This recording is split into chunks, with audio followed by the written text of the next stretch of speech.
objetivo é a gente conhecer só os membros da Igreja Batista Nova Canaã para tomar assento. Só os membros da Nova Canaã. Isso. Bom, os que estão em pé são os nossos visitantes. Nós temos visitantes que não pertencem ainda, né, a nenhuma igreja evangélica, e temos que pertencem. Está um povo aqui na Ponte Preta, não é isso? Então vamos lá. Quem pertence a outra igreja evangélica, eu gostaria de falar o nome da sua igreja. Igreja Batista, estou falando de cadeira. Só é batata. Cadeira de chão. Obrigado, tá? Deus te abençoe. Igreja presbiteriana, seja bem-vindo. Deus te abençoe. Ai, Deus. Peraí, né? Obrigado por ter vindo. Bom, tem mais alguém que não pertence a nenhuma igreja evangélica? Esteja aqui. Então, nós queremos agradecer. E o que nós vamos dizer para os nossos visitantes, igreja? Sejam bem-vindos em nome de Jesus. Jesus te ama e nós também. Se gostou, volte outra vez. Se não gostou, insista até gostar. Amém. Deus abençoe você, visitante. É uma alegria muito grande receber você em nossa igreja. Que você possa voltar outras vezes, ok? Deus abençoe. Poder sentar. Nós distribuímos aí uma lembrancinha, tá? Um dizer evangélico, tá? Um evangelismo, isso. E tem também atrás o nome da igreja, o endereço da igreja, o dia de culto, tá bom? Você que é crente, se quiser receber também, só pedir a Thaís, tá bom? A gente preparou aí para os que não são crentes ainda. Deus está trabalhando, vai abençoar. Mas você que quiser também, está nos ajudando, fala, Thaís, eu quero um também. A Thaís vai te dar, ok? Amém. Irmãos, vamos à palavra de Deus.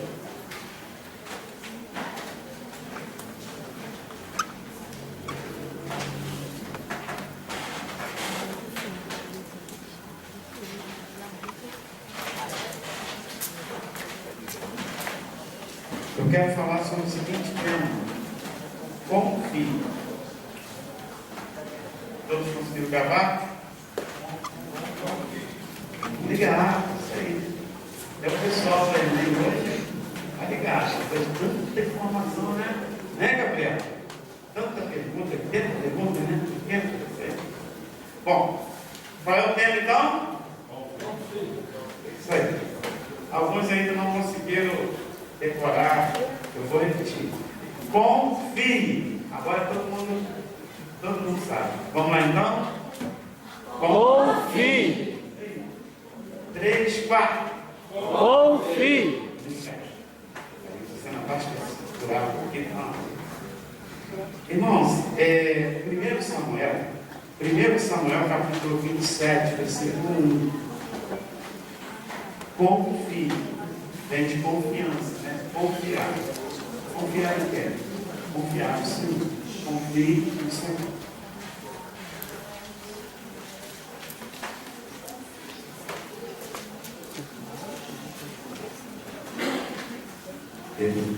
Primeiro Samuel capítulo 27, versículo 1.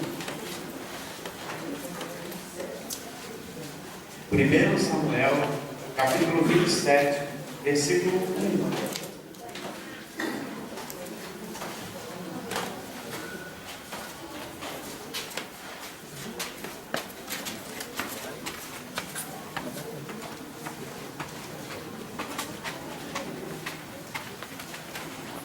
Creio que todos acharam. Ajuda o nosso estudante aí.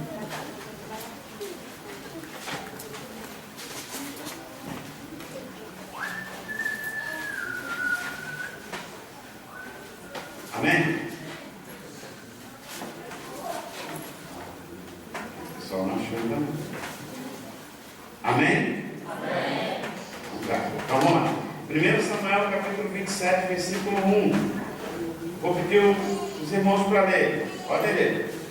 Disse, porém, Davi no seu coração: ora, perecerei ainda um dia pela mão de Saul. Não há coisa melhor para mim do que escapar da terra dos filisteus. Saul perca a esperança em mim, exceto que buscar por todos os termos de Israel, assim escaparei da sua mão. Amém. Eu vou chamar o irmão aqui à frente para ler específico e aí você vai prestar atenção na leitura que o irmão vai fazer. Às vezes a gente lê em versões diferentes, lê em. Eu vou convidar o irmão Antônio Felipe, nosso vice-presidente. Ele vai estar lendo, fazendo a leitura desse versículo, ok? Disse, porém, Davi no seu coração: ora, ainda algum dia perecerei pela mão de Saul. Não há coisa melhor para mim do que escapar apressadamente para a terra dos filisteus, para que Saul perca a esperança de mim e cesse de me buscar em todos os termos de Israel, e assim escaparei de sua mão. Amém. Eu vou ler de novo. Está bem, tá bom?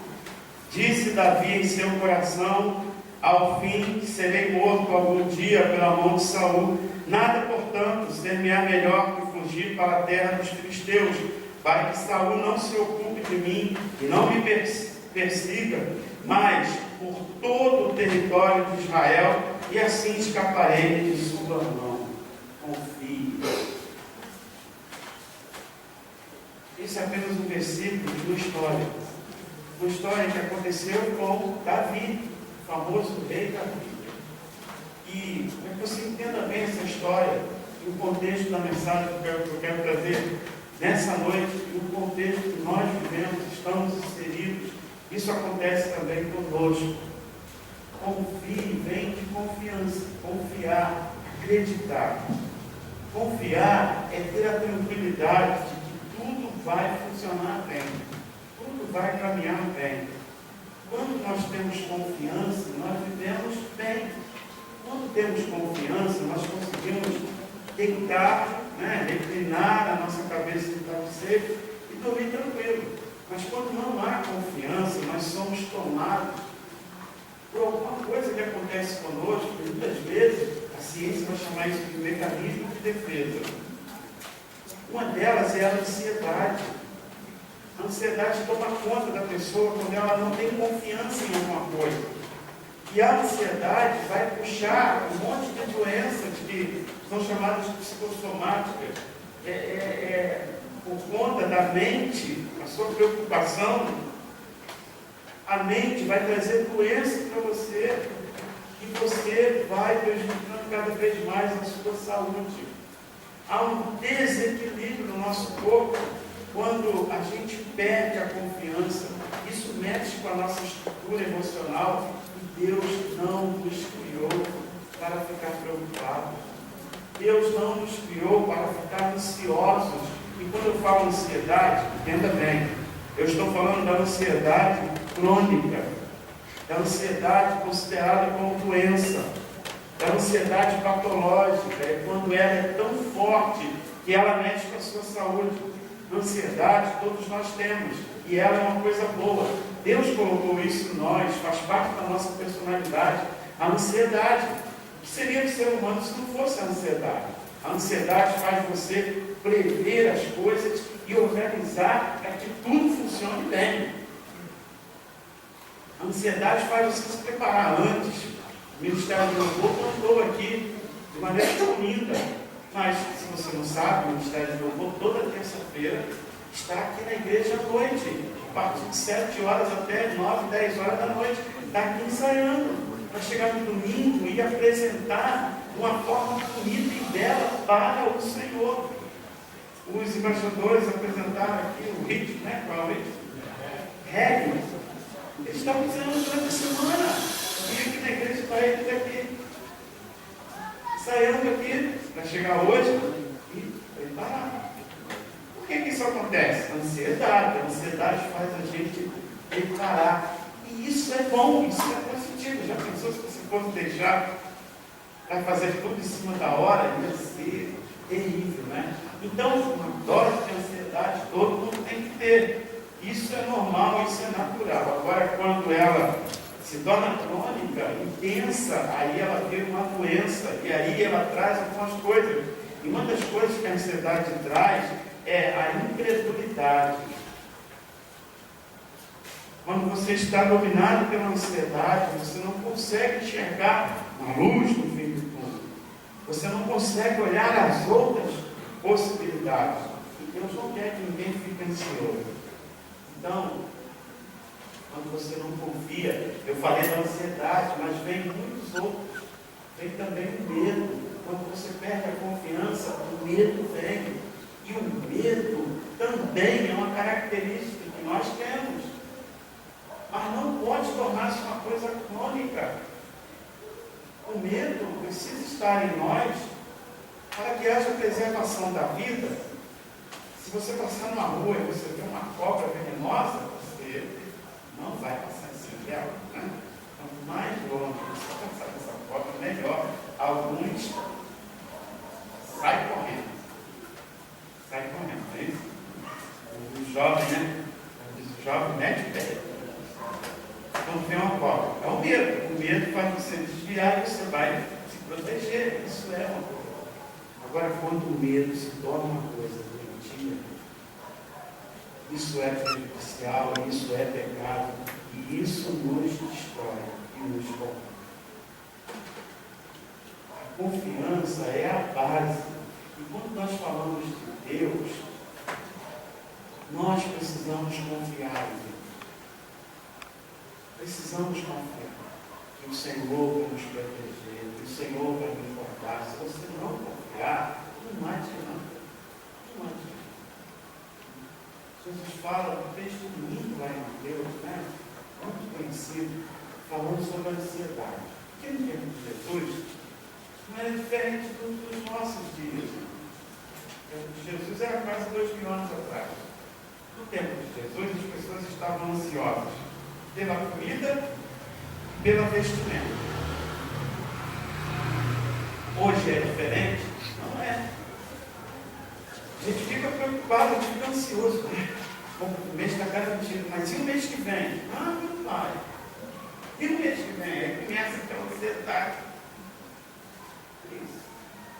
Mas Jesus falou para a gente não ficar ansioso. Ele disse, não vos preocupeis. Não vos preocupeis com o que haveis de comer. E aí Jesus diz, olhai para a árvore dos céus, elas não trabalham, não ajudem seleitos. E vosso Pai as alimenta. Quem é que alimenta a árvore do céu? É Deus. Você já viu um passarinho passar fome? Não esteja na gaiola. E alguns abençoados colocam o bichinho na gaiola lá e o bichinho morre de fome. Você já viu um pássaro passar fome? Não passa. Como é que ele se alimenta? Ele sabe a hora certinha para a comida dele. E aí alguém joga um pedacinho de pão no chão, um resto de comida. Mas a natureza, né? É um mamão. Chamar todo mundo lá, ele vai lá e ataca aquele mamão. É alguma fruta. O pastor vai lá e come. Ele sempre tem comida diante dele. Ele não se preocupa com isso. E olha que é muito mais rápido que o homem, né? Muito mais rápido que o homem. E é Deus quem alimenta a árvore. Jesus está dizendo, se Deus alimenta a árvore, Ele não vai alimentar vocês? Como é que vai? Eu preciso confiar. Preciso confiar.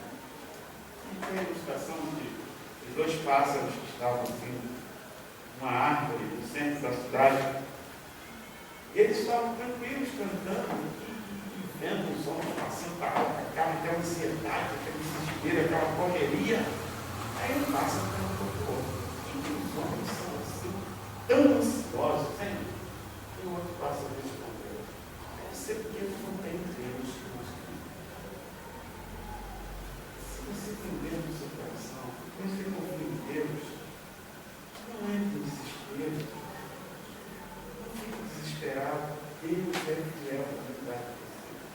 Porque quando você deixa de confiar, vem a insegurança, vem o medo. E aí, vindo para o texto que nós lemos, Davi, ele foi ungido rei de Israel. Mas ele não era rei de Israel. Rei de Israel era Saul. Deus mandou ungir Saul. Saul começou bem o seu reinado. Mas depois ele começou a desobedecer ao Senhor, fazer aliança com outros povos, adorar ídolos e colocar o culto, estabelecer o culto a ídolos em Israel. Deus então reprovou o reinado de Saul e disse para Samuel, o responsável de escolher ungir o rei. Falou para Samuel, olha só, não quero mais Saul. Ele vai ficar 40 anos reinando, está bom demais. Você vai reinar agora. Você vai escolher agora, separar um homem chamado Davi. Samuel foi, ungiu Davi. Davi já era rei. Mas o medo tomou conta de Davi.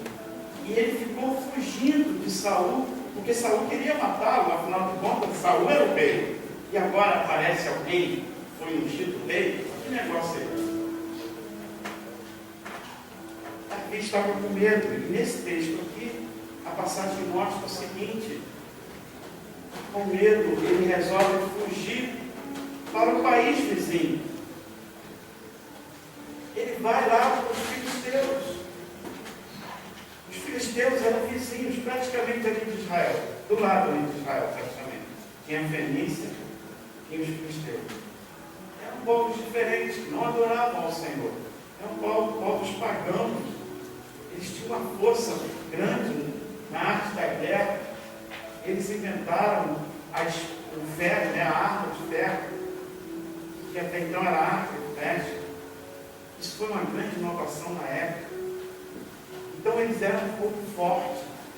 E o que Davi faz? Eu já sei, eu vou fugir para o país inteiro. Vou lá ficar no meio deles.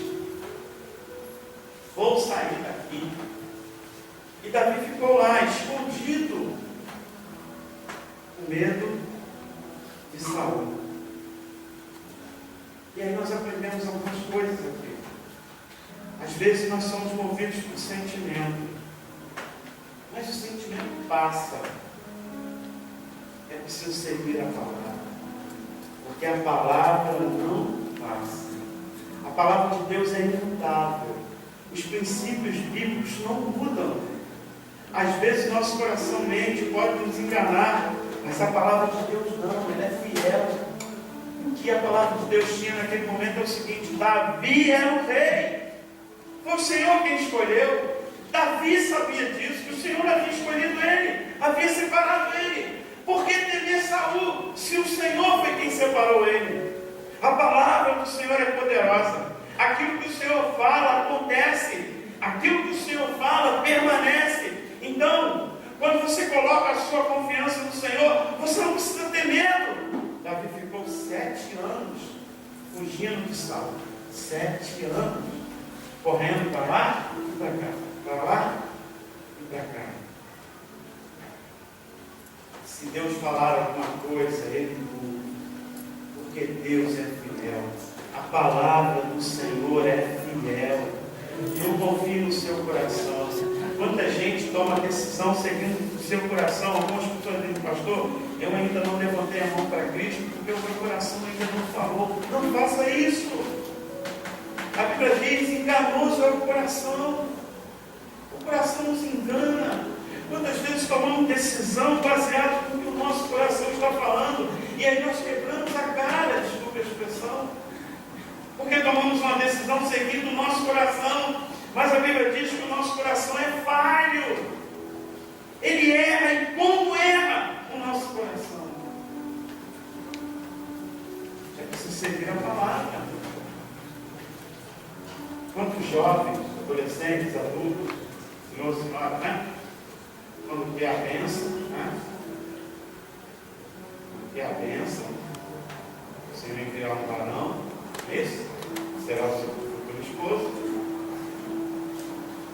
Não consulta Deus, não consulta a palavra de Deus, consulta o seu coração. Não, o meu coração já falou, é aquela bênção ali mesmo. O seu coração que falou não foi Deus, coisa nenhuma. O coração que falou. Você escolheu, o seu coração escolheu dos modos, né, que você gosta lá, aquele modelo ali é aquela pessoa. Deus já me falou aí, já está confirmado, velho. Mas foi o teu coração que falou. E agora? Aí depois, quebra a cara, foi Deus que falou. Seguiu a palavra de Deus. Nós temos que seguir a palavra do Senhor. Porque a palavra do Senhor é a verdade. Os princípios da palavra de Deus são verdadeiros. Então, o nosso coração pode nos enganar. Mas a palavra de Deus nunca vai nos enganar. Porque a palavra do Senhor é fiel. Nós estamos vendo aqui, a palavra de Deus se engana, temos certo.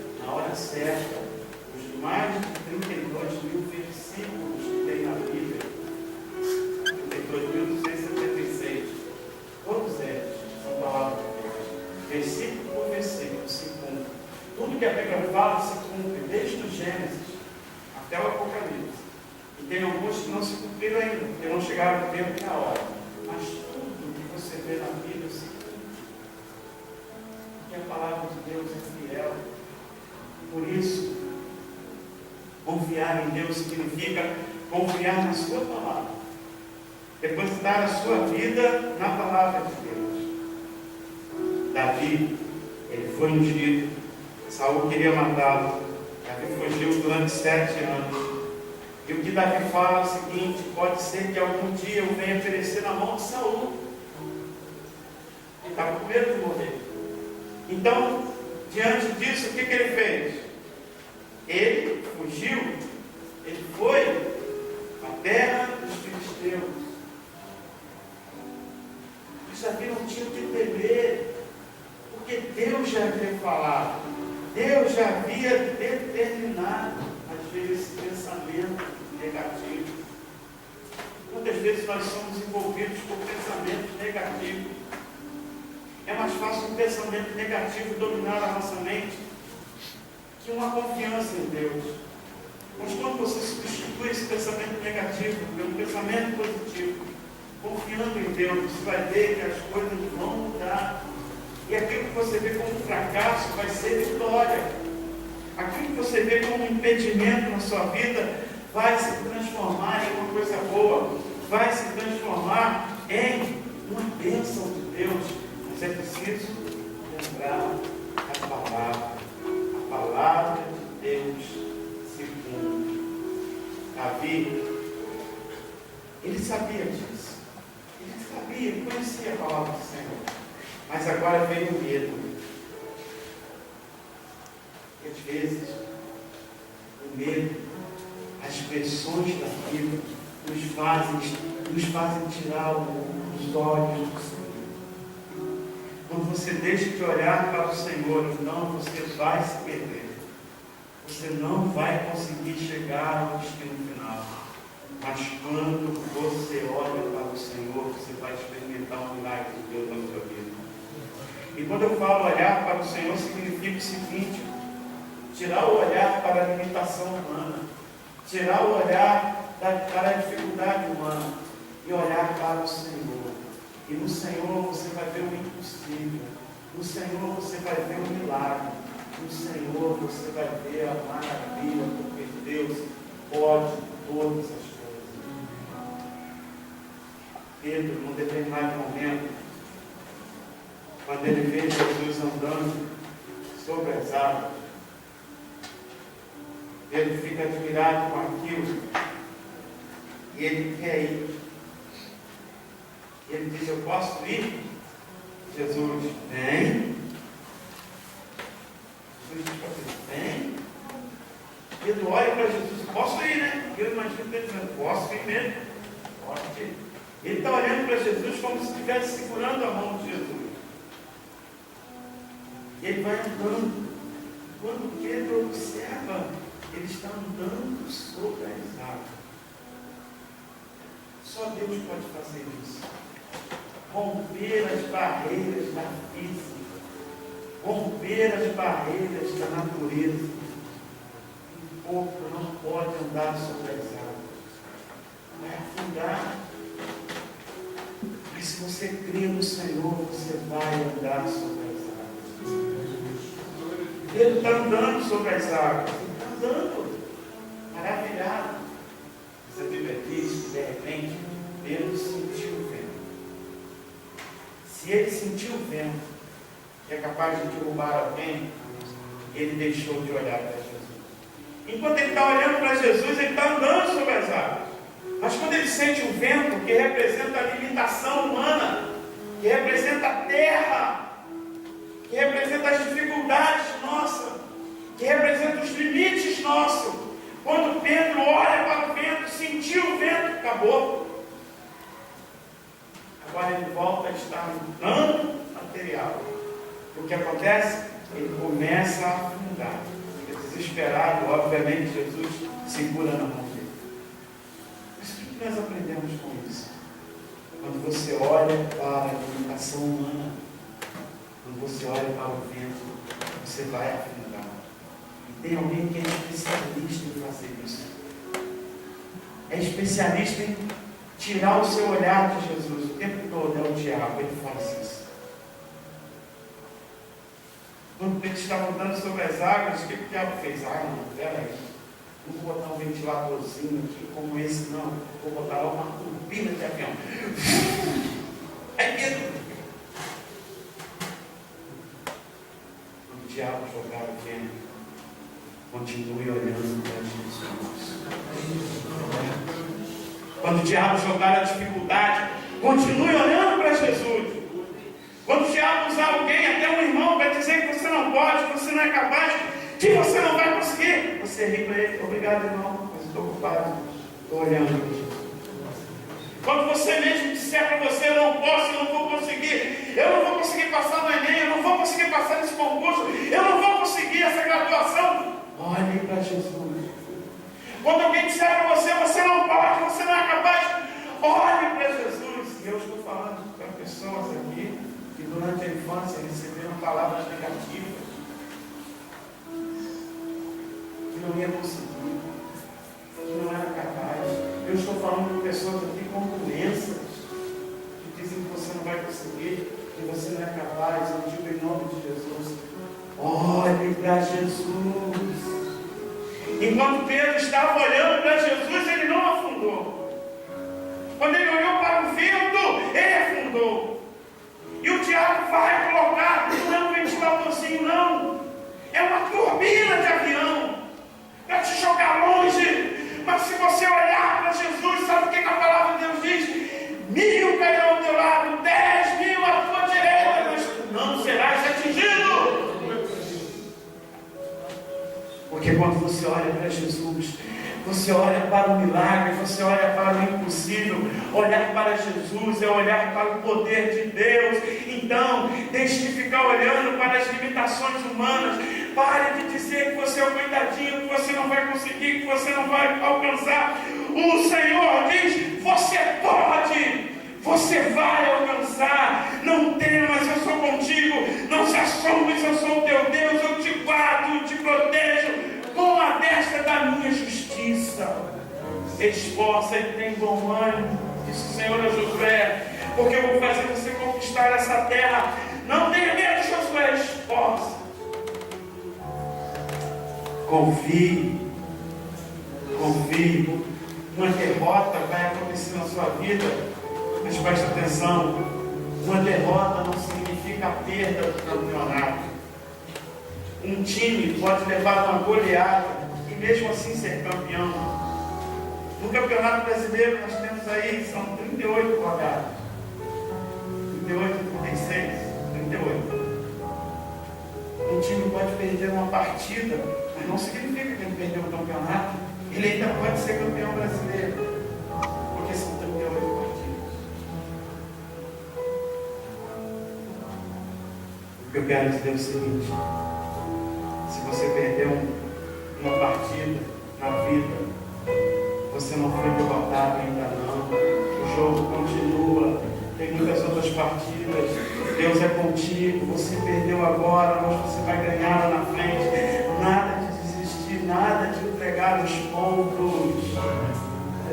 Mas para isso você precisa confiar no Senhor. Não confiar em você, não confiar na sua força. O salmista diz: uns confiam em carros, outros em cavalos, mas nós faremos menção ao nome do Senhor. Quando você confia no Senhor, Deus é contigo, Ele vai te abençoar. É confiar em Deus, é confiar no Senhor. Ele estará com você, nenhum mal te sucederá, nem praga alguma chegará à sua tenda. Se o Senhor está contigo, Ele é o seu pastor, nada lhe faltará. Nós estamos estudando sobre o Apocalipse. Hoje, por exemplo, aprendemos sobre a lição dos cavalos. São 4 cavalos que saem do Apocalipse. Para que você entenda isso, é um símbolo. O primeiro cavalo, o cavalo branco, é considerado o anticristo. É alguém que vai vir nos últimos tempos. Vai vir como pacificador, ele vem apenas com o arco na mão. Não tem a flecha. O arco sem flecha é igual um policial sem arma, desarmado. é igual alguém que levanta uma bandeira branca, significa pacificador. E esse homem vai vir, vai oferecer, segundo Daniel capítulo 9, 27, esse homem, o anticristo, vai oferecer solução para os problemas da humanidade. Ele vai em Israel, vai realizar o sonho de Israel, que é construir um templo que está destruído, o templo de Jerusalém. E o povo de Israel vai amar esse homem, porque ele vai ser um homem pacífico e vai trazer paz para Israel, vai proteger Israel. Mas, conforme Daniel diz, é um período de 7 anos. Isso não significa 7 anos literalmente, mas um espaço de tempo. E Daniel diz que no meio desses 7 anos, esse homem pacificador vai se revelar como sendo o anticristo. E de defensor de Israel, ele vai passar a perseguir Israel no mundo todo. E vai haver uma grande aflição, um grande sofrimento. E aí ele chama os outros cavalos, o cavalo vermelho que vem, significa guerra, muita guerra sobre a terra. A palavra do Senhor diz isso. Jesus disse que haveria guerras e rumores de guerra, e quem é que não sabe que existe isso? Tem guerra sobre a terra. A guerra vem, destrói, mata muita gente, mas não para por aí. Vem outro cavalo, cavalo preto, que simboliza fome. Vem fome sobre a terra como nunca antes. Nunca antes. O texto diz: será uma moeda por uma medida de trigo. Para você entender, o trigo naquela época, meio litro de trigo era uma porção de trigo, e dava para a pessoa fazer o alimento diário. Então, uma pessoa comum, uma porção de trigo, conseguia se alimentar diariamente.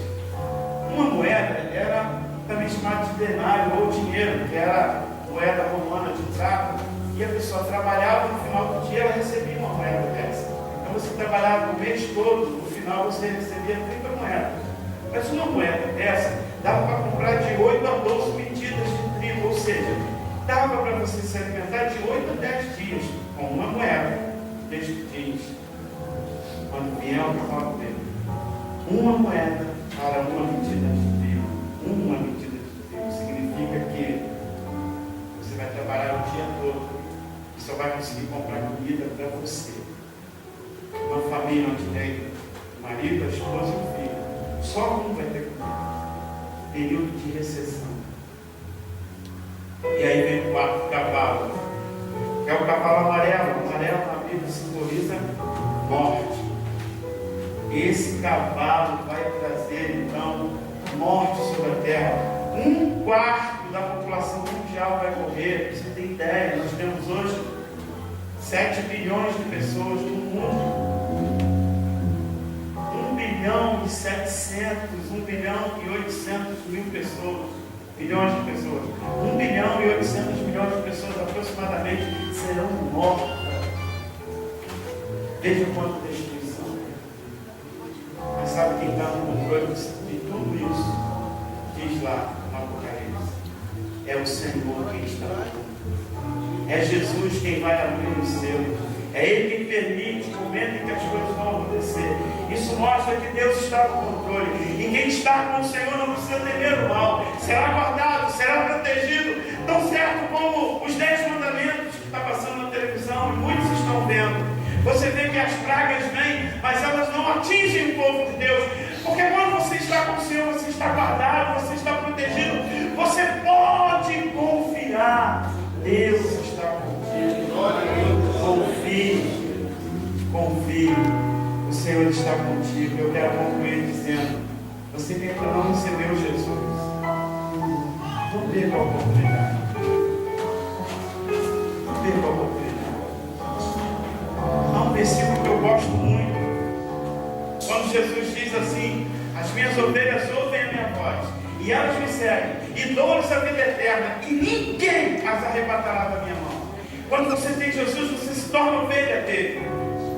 E sendo ovelha do Senhor, ninguém vai tocar em você. O diabo não tem poder de tocar na sua vida. E Romanos capítulo 8, versículo 1 diz: nenhum nenhuma condenação há para os que estão em Cristo Jesus. Por isso, você que não tem Jesus, nessa noite, você tem essa oportunidade de dizer: eu quero Jesus na minha vida. Eu quero Jesus como Senhor da minha vida. Eu quero colocar a minha vida nas mãos do Senhor. Você não vai se arrepender. Eu não me arrependi. Os irmãos dessa igreja, há tantos anos aqui, não se arrependeram. Porque a melhor coisa que você pode fazer é confiar. Mas confiar em Deus. Confie. Confie. Aleluia.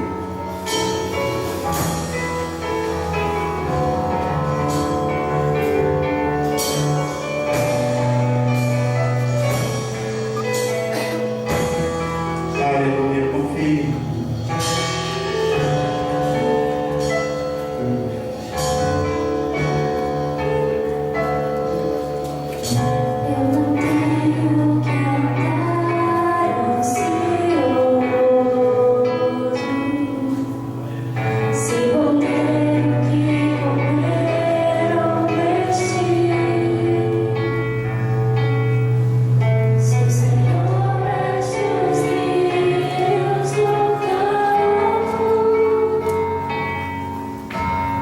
Mas não fará por mim.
esteja orando nesse momento. Esteja orando essa noite. Toda a igreja esteja orando nesse momento. Oh Deus, estamos aqui, Pai. Recebemos a Tua palavra, Senhor.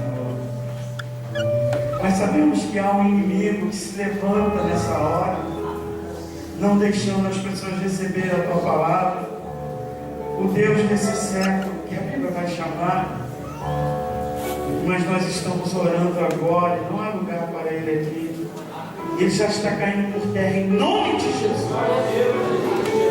Pelo poder do sangue de Jesus. O diabo bate em retirada agora, em nome de Jesus. Você que cega as pessoas, não deixando as pessoas receber a Tua palavra, não deixando as pessoas abrir o coração para a palavra de Deus, em nome de Jesus, bate em retirada agora.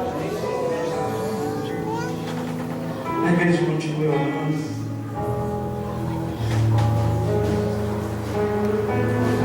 Você que está aqui nessa noite, você que ouviu a palavra, eu quero orar por você.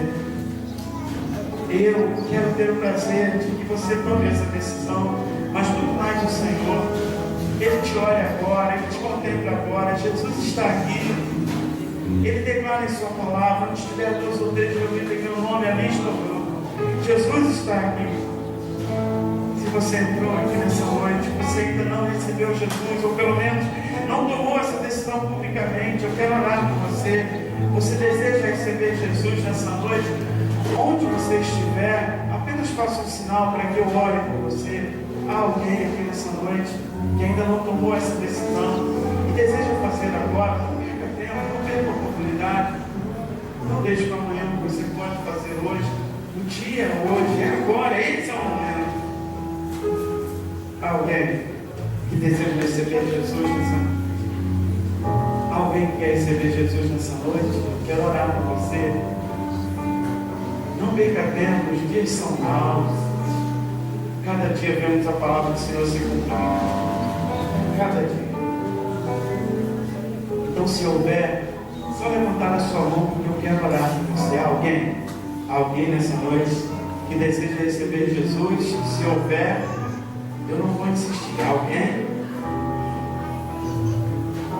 Se você tomou essa decisão no seu coração e ficou constrangido ou inibido de levantar a mão, eu estarei à porta. Fale comigo, eu terei o prazer de orar por você, como muita gente faz.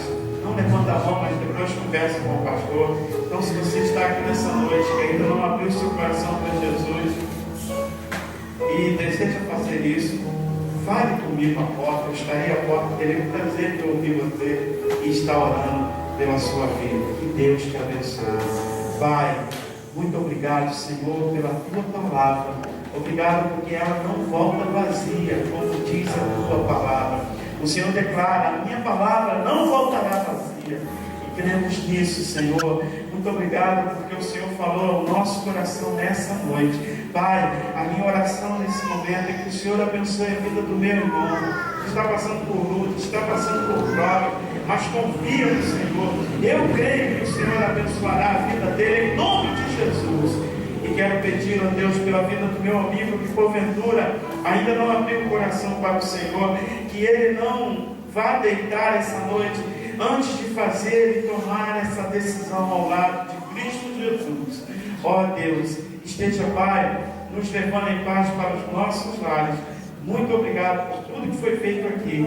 No nome de Jesus. Amém.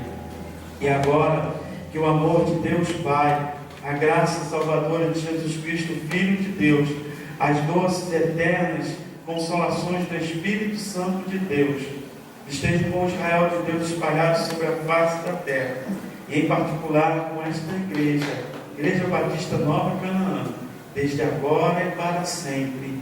Amém. Deus te abençoe.